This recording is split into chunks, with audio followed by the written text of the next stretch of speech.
Well, hi there, Internet. My name's Court, and you've got courtside seats for my review of Shadow in the Cloud. Let's do it.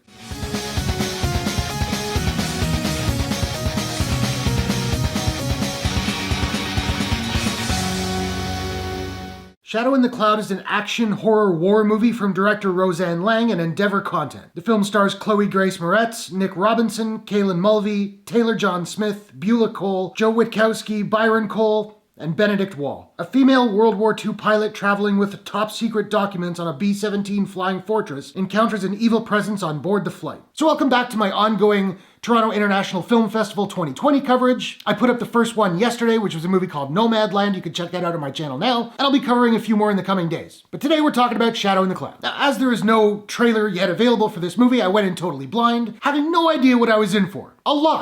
I was in for a lot. This is kind of a World War II creature feature, kind of similar to Overlord, though not nearly as dark. The movie is pulpy, schlocky, and thoroughly ridiculous in every way. If you're looking for sound logic, or really some semblance of logic whatsoever, this is not the movie for you. And frankly, I'm not sure if this is the movie for me either. I'm still mulling that over. But there was a lot in here that I did appreciate, so let's start with that. I'm a fan of Chloe Grace Moretz. I thought she was really good in this flick. Her British accent really didn't work for me at all, but fortunately there's a story reason for that, so that was fine. I really thought she was badass. The majority of the first two acts of this film is Moretz alone in the gunner's turret at the bottom of this aircraft, and she's only communicating with the rest of the soldiers on board via comms. And she really does hold the movie on her own shoulders for much of it. I thought that was really impressive. Now, for that whole sequence, the amount of abuse that Moretz's character Maud takes from these soldiers is like insane and really very gross. I do find it quite interesting that the story here is credited to Max Landis, who has had a number of sexual misconduct allegations against him. Though it is possible that these scenes were rewritten by director Roseanne Liang, I'm not sure. And we'll get back to that in a couple of minutes. I really like the color grading in the movie. Much of it is desaturated like a lot of World War II flicks, but when it chooses to get colorful, it pops really nicely. And I will also say that as I was watching this flick and thinking about how ridiculous it was, in spite of myself, I did realize I'm actually having a lot of fun. It's tense, it's exhilarating. I was digging it. But I thought the dialogue in this movie was straight up bad. Granted, once I recognized what kind of movie this was, I wasn't expecting a great screenplay, but it stood out pretty strongly in the negative. I'll also say I'm not sure how the late Rod Serling has not sued the production yet. You'll know what I mean when you're about 10 minutes into this flick. And the visual effects here are really not so good. They're fairly passable in the low light scenes, but when the movie starts brightening up, they really start showing their imperfections. And there are a couple of long sequences with Chloe Grace Moretz clearly, painfully obviously in front of a green screen. That didn't work for me at all. And I did not like the music here. This movie is set in World War II, and then the score kicks in with these computerized beats. Just completely took me out. Musical anachronisms can really work. Jojo Rabbit, which was also set in World War II, had like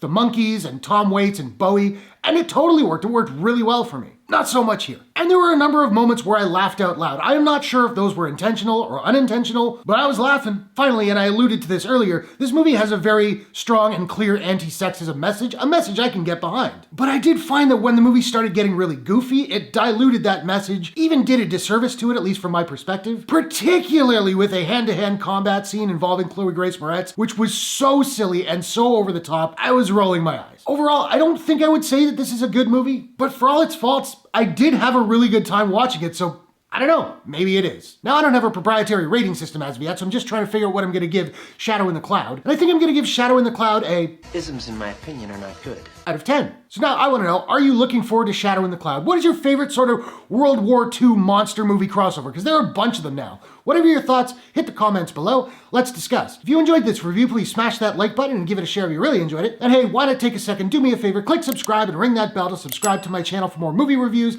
entertainment news, trailer reactions, all that good stuff. Check back soon for more TIFF coverage. Hope you guys are all safe and healthy. Thanks very much for watching. I will see you all in the next one. Take care.